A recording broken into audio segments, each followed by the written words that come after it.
Hello YouTube, it is Toy Adventures here again with another figure review. And today, we're taking a look at the brand new Jurassic World Epic Attack Carnotaurus.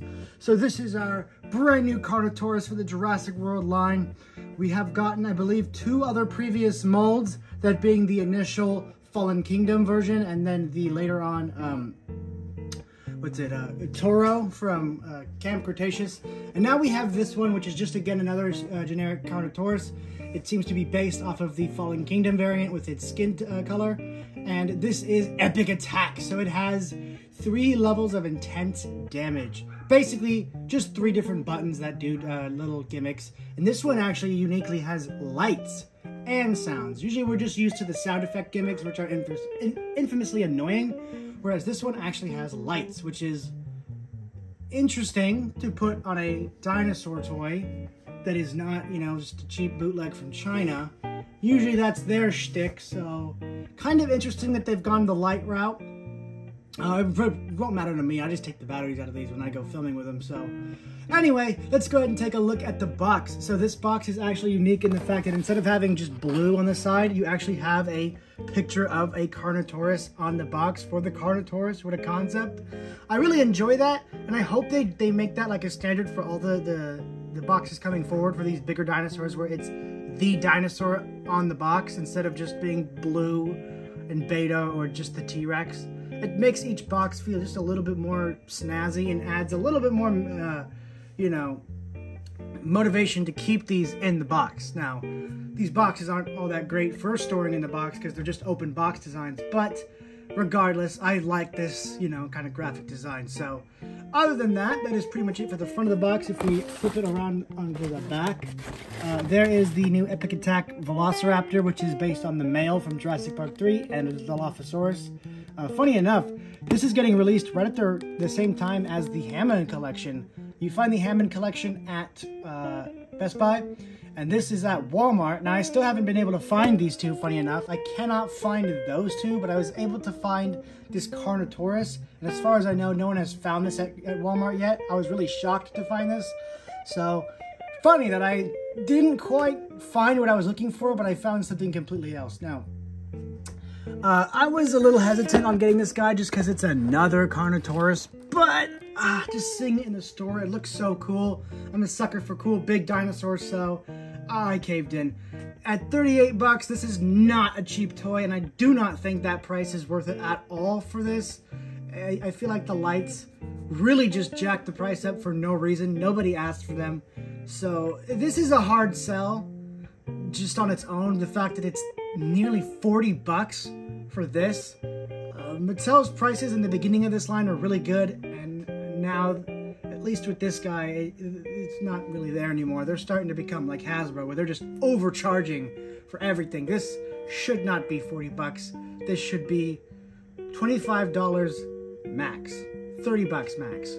You know, this is not a $40 toy, so I really can't be happy about the price. I'm not happy about what I paid for this guy because I do not feel like it's worth it, but I guess we can't truly say that until we get it out of the box. So let's go ahead and get this guy out of the box. And boom, here she is, out of the packaging.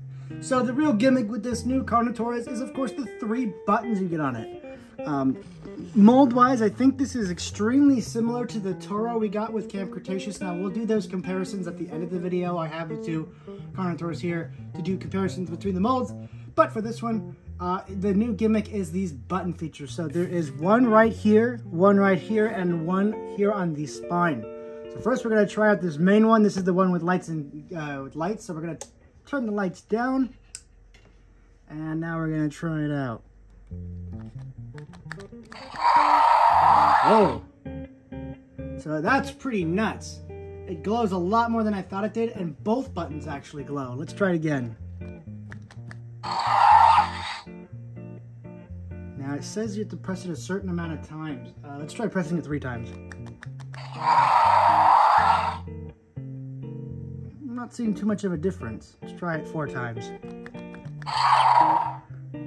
On the back of the box here, I'll go ahead and turn the light back on so you guys can see. It says, like, it shows right here that you can press the button a certain amount of times and it does something. Multiple, oh no, that just means multiple activation areas. Okay, I thought it meant if you press, I didn't actually read it, I just kind of glanced at that little section. So, yeah, not multiple lights, but fair enough. Let's go ahead and turn the light off again and do another sound, this time with the bottom button. So when you press the bottom button, only that one glows. They don't both glow. I mean, you still see the residual glow from the top button because of the lights, but it doesn't actually light up. So, pretty interesting looking gimmick. Let's see what the back one does. So no lights with that one. That one is just a pure roaring gimmick. Gotta have those in these electronic ones. I never complain about them. I really like it. And they did what I always asked them to do, which is keep the mouth closed, press the button to open the mouth for the chomping gimmick, and they did that. So that already makes this figure pretty epic in my opinion, considering the Toro didn't do that. The Toro had its mouth all the way open. So this one is already kind of better in my opinion, just for that alone. That aside, the paint on this guy, I don't know how to describe it. It's not that different from the paint we've already gotten, but it's just so satisfying. I feel like the speckling on the back is just a little bit more defined here. We won't know until we do the comparisons at the end, but I just really like this, and I can't explain why because it's so similar to what we've already gotten. It just does it for me. I love this sculpt, and it sounds so strange to say because I'm pretty sure this is a resculpt, but we will find out. Regardless, this figure individually I really like. I just like the look of him. So what sold me in the store, I don't know, I couldn't help but get him. So he has the two buttons that, you know, make sounds and lights actually this time. So that's up to you whether you care. If you don't, if you really don't like it, just take the batteries out. That's what I'm gonna do because I think it's really silly and it jacks the price up. So there are fair complaints for why these really don't need lights. Sounds is okay because they're dinosaurs, they need to roar, right? You can just imagine that, but you know, it's cool to have sound effects for some dinosaurs, not all of them, but you know, take these sound effect gimmicks away and I still think this is a great toy. It does have the cool puppeteering gimmick that we're used to for a lot of these medium-sized dinosaurs. It's not as you know, advanced. You get a little bit up and down, and side to side is pretty good. And the problem is, usually what they'll do is they'll put the button on the tail so you can maneuver it with one hand and then also open the mouth. They didn't do that here for some reason, and it really sucks because that's always a really just neat quality of life gimmick that you can not only control the tail but then press the button and control the mouth. This is just the stupid scan feature. The button's up here. It's not too far away, so it's not a huge deal breaker, but it's just a little annoying because it's so much more convenient on the tail itself. So you get a couple roars. Mouth is nicely painted. Whether those are actually Carnotaurus roars, I cannot tell because, you know, the Carnotaurus in Jurassic World really doesn't have an iconic roar. It just kind of makes noises. And yeah, sculpt-wise, it is very nice. As you guys can tell. Always really nice on these Mattel figures. It's just kind of like a standard now. It does kind of have a weird proportion. That is common within Mattel figures, but this one I noticed a lot more. It seems like the front is really nice and filled out and it looks really good. Whereas the mid-body, like the body right here, just feels a little short for the rest of the body proportions. And as the tail, of course, is way too short, giving this a really compressed overall profile. It may bug some of you. It doesn't really bug me too bad. It's just something I notice, really. It's not like bad. It's just something funny I notice on this figure, that the proportions seem a little off on the profile view. So other than that, that is really all I had to say about this individual figure. I'm going to go ahead and rank this a 7 out of 10. It's a great new Carnotaurus. There is stuff new with it. The paint's good on it. Better gimmicks than the last one. And it's bigger. It's actually bigger than the original release. So let's go ahead and get on to comparisons. Starting all the way back in 2018. I believe it was 2018. It might have even been 2017. Can't remember.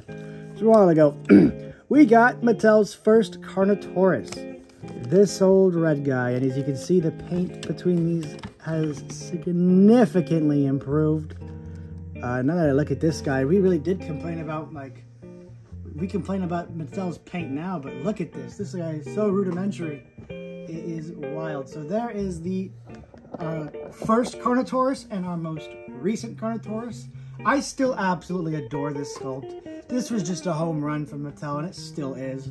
I don't know if it's been beaten by this one. I like the fact that it's a little bit bigger, even though it's not quite accurate to Carnotaurus. I just think it's cool. I do think I like this new one the best, though. I do think I like it more than this old one. And then there is the Camp Cretaceous one. There's probably another Camp Cretaceous one. I don't think this is Toro. Regardless, I never bought Toro because it was just another one of these guys, and I'm not a big fan of Camp Cretaceous in general. So, yeah. So now taking a look at these two guys together and observing if they are the same mold. I want to say no. They're extremely similar though. They might actually be, now that I'm really taking a good look at it. I think they did use this body mold and obviously it modified it quite significantly. Ugh, no stability, huh? But yeah, so you guys can already see the difference between these two. This one has much more softer colors and less defined patterns, whereas this one has extremely sharp colors and very well-defined patterns. So, in my personal opinion, now that we've compared these two, I'm going to say this new Dual Attack Carnotaurus is the best Carnotaurus we have gotten from Mattel so far. Yes, the classic one has been dethroned in my opinion. This one just has the paint, the gimmicks, that being the mouth staying closed most of the time and opened by, you know, a simple little push gimmick, lights and sounds, which is, for some people, it's not for me, but, you know, it still has the puppeteering gimmick, which I love, and, yeah, I just love the paint on this. The sculpt is already okay because it's a retool, and so it really just comes down to the paint and the gimmicks, and I really feel like this one has it down. The price isn't fair, so that does take points off, and you can't really take points off for being a retool because that's just something toy companies do since the beginning of time. So it's a good retool, it's an improvement. So I like it. I definitely like it. Do I like the price? No. Can I recommend it? If you already have all the Carnotauruses, no, I can't. But if you are, you know, just looking for a good one, yes, this is objectively the best looking one in my opinion. So guys, that's going to do it for this review. Guys, thank you so much for watching. New reviews will be coming soon as I can find that Pachycephalosaurus and more. And yeah. That'll be it for now. Thank you guys so much for watching. This has been Toy Adventures, and I'll be signing off. Catch you guys later. Peace!